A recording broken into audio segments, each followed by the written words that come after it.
Could I call upon his evaluator, Olga Yakskova, to read the objectives of his speech?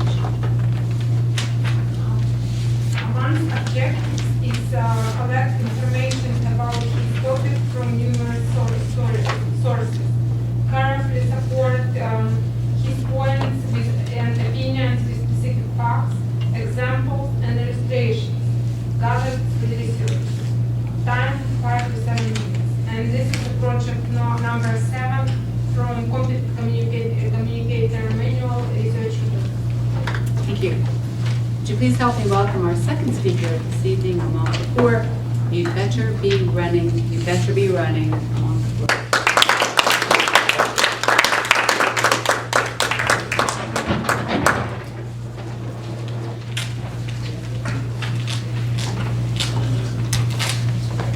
Madam Toastmaster, fellow Toastmasters, and dear guests, let the title of my topic not give you an impression that I am some ultra-marathon runner who's going to teach you a way to jump out of your couch and get into a marathon overnight.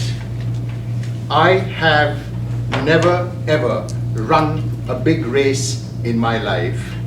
And till a few months ago, my personal running log was almost blank. I have always in the past found running to be extremely hard on the body, and the fear to damage one's knees has always kept me away from running for too long. However, this time when I revisited my running endeavor, I was most determined. I was determined to make sure that this particular endeavor of mine is a sustainable practice and not something which I would do for a race or two. Respected Toastmasters and guests, whenever I go for a run, I feel like $1,000,000. I visualize the gush, the flow of endorphins into my brain and all that euphoria coming back to me, what is called a runner's high. There is also a reason that I wanted to address. I wanted to address an addition of stress. I also wanted to address the reason to lose some weight and also get rid of certain medications that I was on.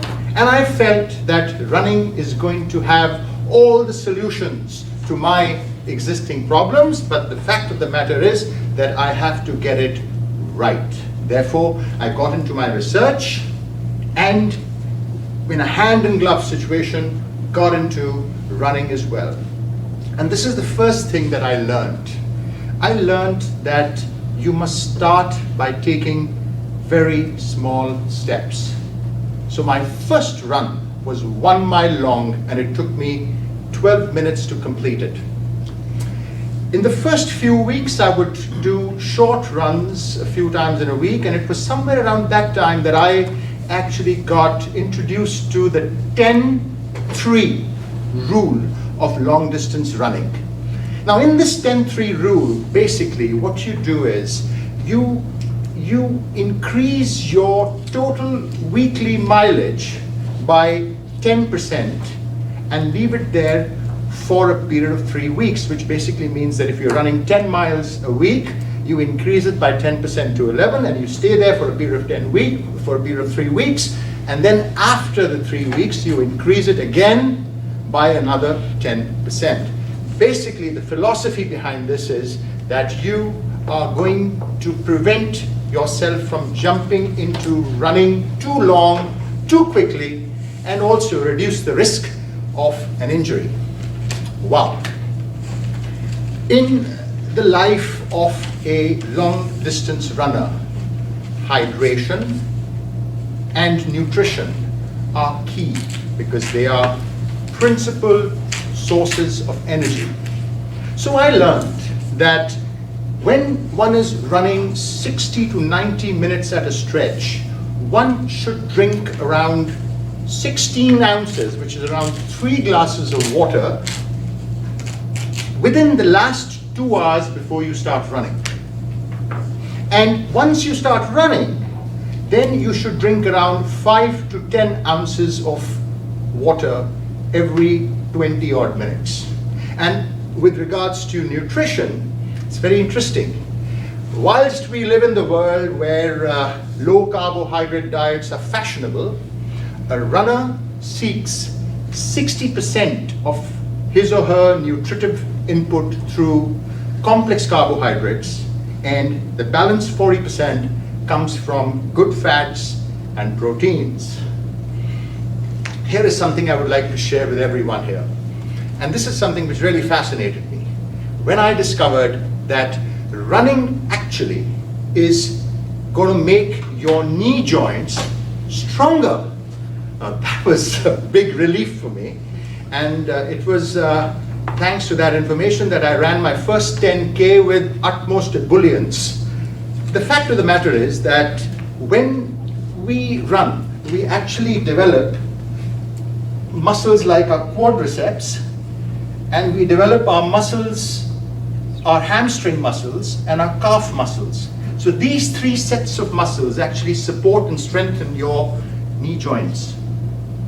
So technically speaking, if you have strong muscles, bones and joints, you are going to be able to improve your running form. And when you improve your running form, you bring in sustainability, you bring in stamina and all that stuff. Here is something which is very important for each one of us to remember when we run.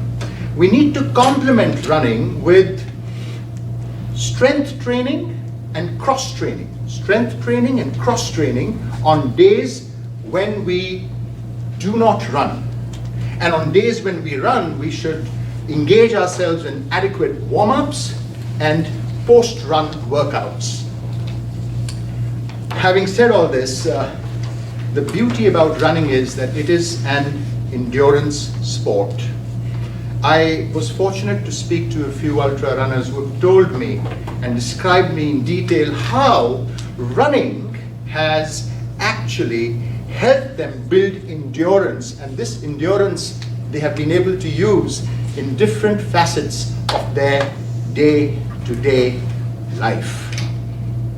Since I'm talking about running, I would like to conclude my speech by sharing an example that will take us long distance. It will take us to a region in Africa. So here is something. When the sun rises in Africa every morning, a gazelle wakes up, only to learn that it has to outrun the fastest lion, or else it will be killed. Every morning, a lion too wakes up, just to ensure that it outruns the slowest gazelle, or else it would starve.